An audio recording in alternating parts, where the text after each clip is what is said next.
On August 15, 2001, in a speech given at the Department of Defense Coronation on Counterterrorism, Cofer Black said, quote, "We are going to be struck soon.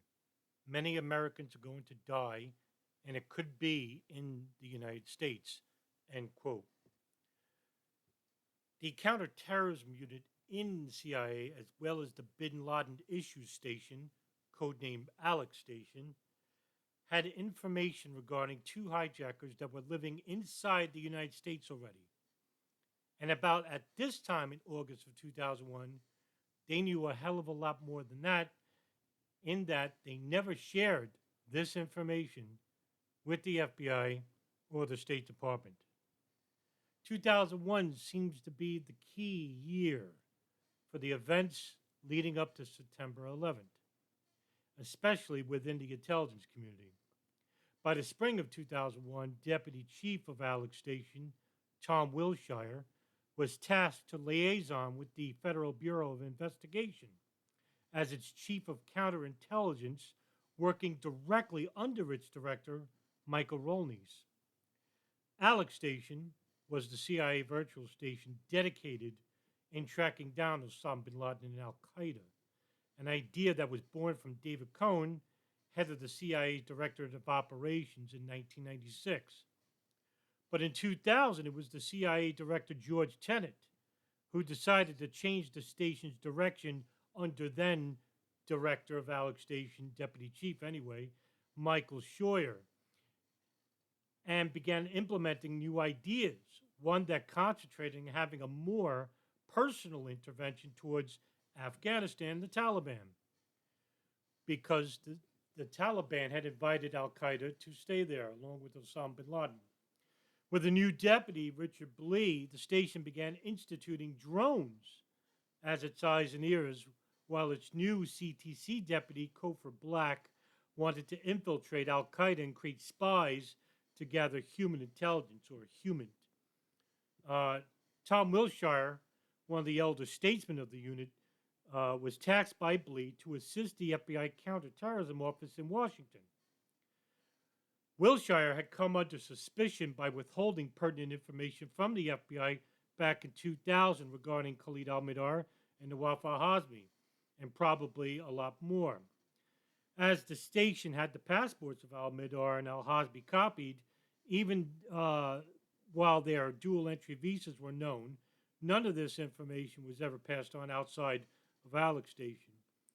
Two of the station's officers, Mark Rossini and Doug Miller, both from the FBI office in New York, became aware of the cable and tried to send this information back to FBI headquarters, where the cable drafted by Doug Miller was put on hold at Tom Wilshire's request, which fell under his closest CIA liaison officer and head of the Yemen Hub ticket, Michelle Ann Casey, who told Mark Rossini that the attacks were happening in Southeast Asia, not inside the United States, and that this wasn't an FBI matter, and he wasn't allowed to share that information with anybody outside of the station or face legal ramifications.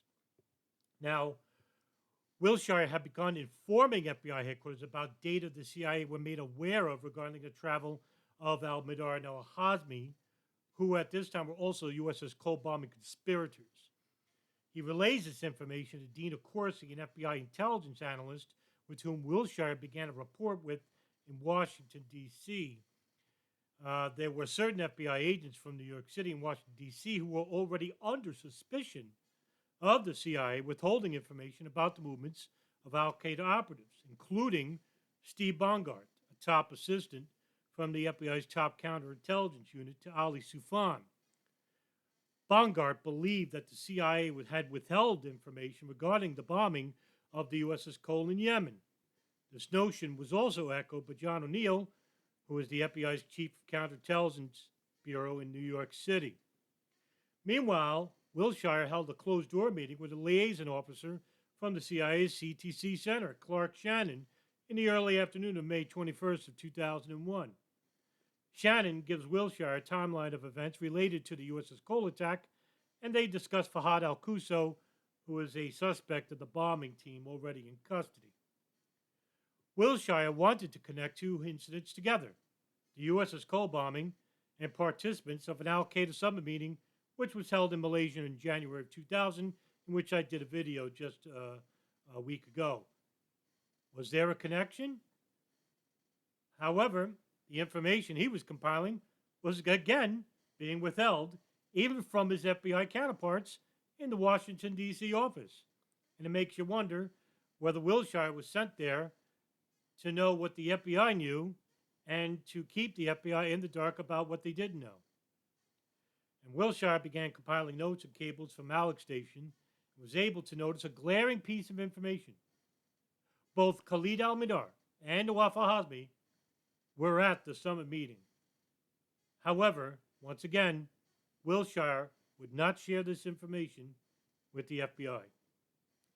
Meanwhile, the Saudis were closely monitoring al-Mihdhar and al-Hazmi out west in 2001 in 2000, in places such as Los Angeles, San Diego, and Arizona, while the Israeli Mossad, using moving front companies, were monitoring Mohammed Atta, Marwan al-Shehi, Ziad Jarrah in the eastern part of the country, namely New York City, New Jersey, and Florida. Throughout the summer months of 2001, the CIA Counterterrorism Center began receiving cables from its foreign intelligence counterparts of Italy, Germany, Spain, Israel, Great Britain, and Canada about a large-scale attack happening inside the United States. The CIA's Alex Station, however, was adamant about an attack somewhere in Southeast Asia. Somewhere there's a disconnect. Somewhere someone's lying. I would happen to think it's the CIA, because at this point, they already knew that Khalid al-Mihdhar and Nawaf al-Hazmi were inside the United States. And not only that, the NSA knew that too, because they were beginning to monitor Khalid al-Mihdhar and Nawaf al-Hazmi's cell phones while they left the Malaysia summit meeting, while they stood in Bangkok, United Arab Emirates, and inside the United States. In fact, the NSA knew that Khalid al-Mihdhar sent 7 phone calls to Yemen, his native home country, while he was inside California. This information was never shared with the CIA, nor the FBI, nor the State Department, and the CIA withheld information from the FBI and the State Department. On July 10th of 2001, National Security Advisor Condoleezza Rice was tasked to look over the White House press briefings regarding a ceremony in regards to Captain Ed Freeman of the U.S. Army, who was receiving the Medal of Honor, when the phone rang. On the other end was George Tenet. Tenet was already en route to the White House for an emergency meeting. It was the only time that Tenet's career that he would not announce himself before arriving. Tenet was adamant about Rice contacting the administration's top officials from the National Security Unit. He had information, which was indeed dire, but elaborated in vague terms. Tenet was the Alex Station chief. Wilshire, the Alex Station Richard Blee was the Alex Station chief, along with Rice and Richard Clark and Tenet, who were at the meeting. Now, Clark was the chief of National Coordinator for Security, Infrastructure Protection, and Counterterrorism, was chairing the meeting. Blee began the meeting with a heightened tone, almost as if he's completely taken aback by the information he was presenting. Also present at this meeting was Deputy National Security Advisor Stephen Hadley. And Hadley asked Blee about the nature of the information he was receiving at the CIA's Counterterrorism Center. But Blee, however, was rather vague about the pertinent details and never mentioned once that the CIA were made aware of 2 al-Qaeda operatives inside the U.S. at this point, whose names went by Khalid al-Mihdhar and Nawaf al-Hazmi. Blee, however, began the meeting regarding certain threats the country faces soon, which were a warning related to Chechen leader Ibn Khattab and 7 pieces of intelligence the CIA recently received indicating there would soon be a terrorist attack. A mid-June statement by bin Laden to trainees that there would be an attack in the near future at the Al-Farouk training camp.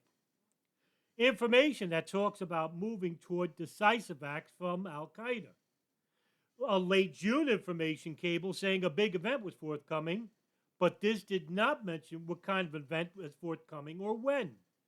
2 separate bits of information collected a few days before the meeting in which people predicted a stunning turn of events in the weeks ahead. This may be a reference to intercepts of calls in Yemen from the Ahmed al-Hada Yemen Hub Center, monitored by the NSA and the CIA, are possibly involving the father-in-law of 9/11 hijacker Khalid al-Mihdhar, whose name goes by Ahmed al-Hada. Now, the NSA began monitoring all phone calls from the Ahmed al-Hada Yemen Hub in 1996, and that operation ended in 2001. The CIA had a bug inside the home from 1998 to 2001. Now, intercepts like these Blee used from the CIA's Alex station, which were directly coming from the Yemen Hub, located in Sana'a, Yemen. Al-Hada was a close associate to Osama bin Laden during the Afghan-Soviet War and had used his house as a conduit for al-Qaeda operatives to use.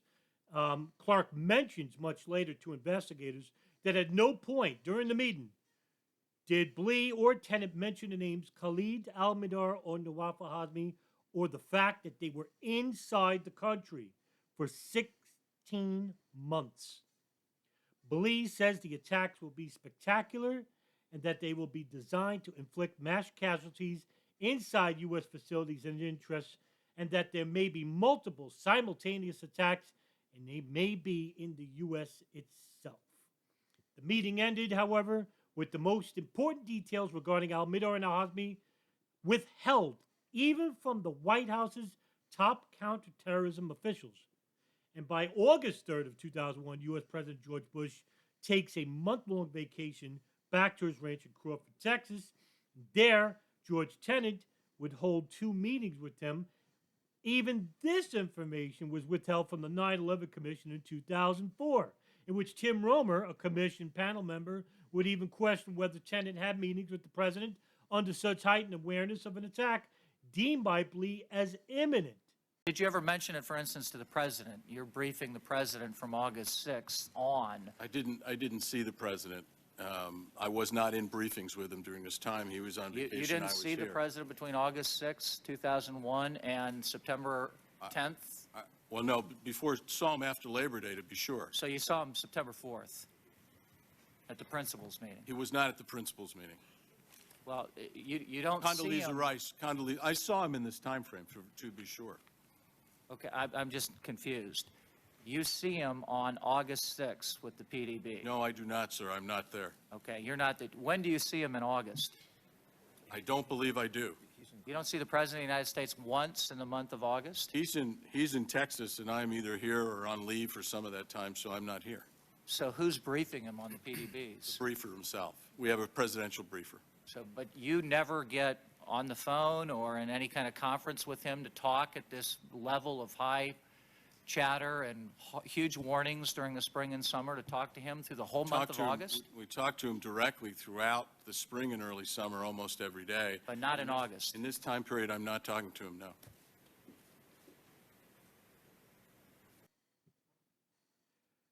This, however, would turn out to be untrue. Tenet indeed did meet with the president twice in August and 6 more times in the first 8 days of September. So why did he lie about that? And what was said in those meetings? Only they'll know. But during the evening hours after Tenet's testimony to the 9/11 Commission, Bill Harlow, spokesman for the agency, said CIA records showed Tenet briefed the president on national security threats once during Bush's 27-day ranch vacation on August 17th and again at the White House on August 31st. Back at the Washington, D.C. FBI Counterintelligence Office, Tom Wilshire finally received a cable regarding the al-Qaeda summit meeting, and one person of interest finding a cable regarding a Khalid, who goes by the name of Walid bin Atash. The cable from January of 2001 discussed al-Qaeda leader Khalid bin Atash's presence at the summit. The connection is clear. Khalid, also a person of interest in the USS Cole bombing, as well as the summit meeting in Malaysia. Wilshire writes an email to the CIA's counterterrorism center stating that, quote, Khalid is a major league killer who orchestrated the Cole bombing and possibly the Africa bombings, end quote. On August 16, 2001, the FBI arrested a person of interest in Minneapolis, Zacharias Moussaoui. Along with him was a person by the name of Hussein al-Adas. Their personal belongings in the hotel room would have to be searched, but not without a FISA warrant because they are foreign nationals, as both men were considered foreign nationals by a court of law. That warrant, however, would be denied, causing some within the FBI field office in Minneapolis become suspicious of their superiors, namely Robert Bowman. The NSA, meanwhile, were tallying metadata regarding the al-Qaeda operatives affiliated with the Yemen Hub, as the NSA had tapped the phone lines and monitored the calls since 1996. Maureen Baginski, Signal's intelligence director, reiterated to crypto analyst William Biddy, who headed the NSA's Thin Thread program, that she was terminating it. Thin Thread was a working prototype that claimed to protect the privacy of U.S. citizens. However, NSA Director Michael Hayden decided to go with another program, which had the backing of many, and would lend the NSA to the tune of tens of millions of dollars, which didn't have such privacy restrictions either, and that project was called Trailblazer. Jack Clunan, a primary FBI agent from the Counterterrorism Special Unit, I-49, out of the New York City office, would receive a call from Dina Corsi in the late afternoon hours of August 23, 2001. The nature of the call was alarming. Corsi began the calls asserting to Clunan that the CIA had discovered that two men, Khalid al-Mihdhar and Nawaf al-Hazmi, were likely inside the United States. Clunan assigns a rookie agent to the task of finding them immediately. His name was Craig Donanucci. Corsi tells Donanucci that al-Mihdhar was strictly an intelligence matter and not a criminal one. Why wasn't a criminal one? They are known to be suspected in two plots, the USS Cole bombing and East Africa bombings. The case is open as such with very few resources behind it. Maybe that's the reason why. Donanucci was alone to find two men who were somewhere inside the United States. Corso would then call Steve Bongard about what she told Clunan, to which he would end up yelling to Corsi, if these guys are in the country, they're not going to fucking Disneyland.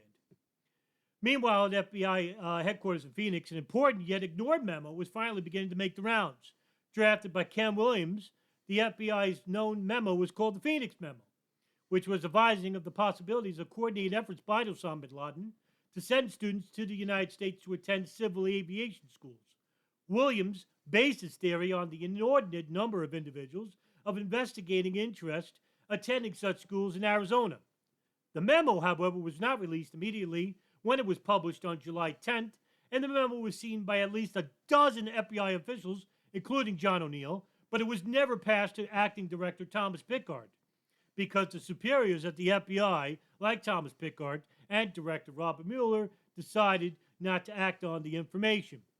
The FBI was also not made aware to senior-level staff at the White House until May of 2002. Minneapolis agent Colleen Rowley would later testify under oath in 2003 that she rebuffed the statements made by FBI Director Robert Mueller about the FBI being made aware of planes being hijacked, while she brings up the Phoenix memo and the subsequent information made available from Zacarias Moussaoui, the alleged 20th hijacker. The 9/11 Commission would also write in its final report about the timing of the Phoenix memo, considering that it was also vague. Quote, as its author told investigators, the Phoenix memo was not an alert about suicide pilots. His worry was more about Pan Am Flight 103 scenario in which explosives were placed on an aircraft. The memo's reference to aviation training were broad, including aeronautical engineering. If the memo had been distributed in a timely fashion and its recommendations acted on promptly, we do not believe it would have uncovered the plot. It might well, however, have desensitized the FBI so that it might have taken the Moussaoui matter more seriously the next month, end quote.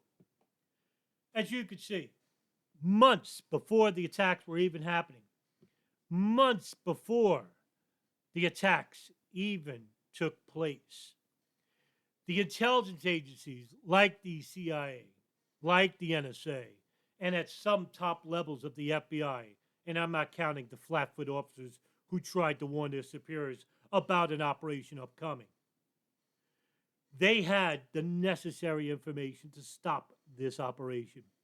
Thomas Drake, former senior executive of the NSA, once said that the NSA had amassed so much metadata about the 19 hijackers and people that were summarily suspected of being financiers or being operators for the extra attacks that were going to take place, that they could have stopped the 9/11 attacks from even happening. Had the CIA informed the FBI about Khalid al-Mihdhar and Nawaf al-Hazmi were inside the United States, the FBI could have put a detail team on Mihdhar and al-Hazmi, preventing from Flight 77 from even crashing into the Pentagon, or even stopping the 9/11 attacks from happening altogether, had they arrested the two men and had they been interrogated about their plan. Had the FBI superiors acted on the information from the Flatfoots, like Harry Samet of Minneapolis, like Ken Williams of Phoenix, like Mark Rossini and Doug Miller at Alex Station, or Jack Clunan, this information collected by Alex Station, if it was shared with the FBI, could have stopped 9/11 altogether. And with the FBI amassed about intelligence warnings happening abroad and here inside the United States, could have prevented, at some level, 9/11 from even happening. Now, of course, the conspiracy theories are going to be abound here. Or maybe they wanted the attacks to happen. Or maybe they didn't allow for the hijackers to take place and he swapped out the planes for drones and all that nonsense. No. The intelligence agencies at the top levels of the CIA, of the FBI, of the NSA, and that includes foreign intelligence rings that were inside the United States, like Saudi Arabia and Israel, who are monitoring the hijackers on the East and West Coast, who never informed the FBI or the State Department about what they were doing inside the United States. And how else could Saudi Arabia and Israel know about these operatives inside the United States who were to take part in a planes operation on September 11, 2001, if they weren't told by the CIA and NSA? Now, of course, that's speculation. And, of course, that's conspiracy. But that's reasonable conspiracy.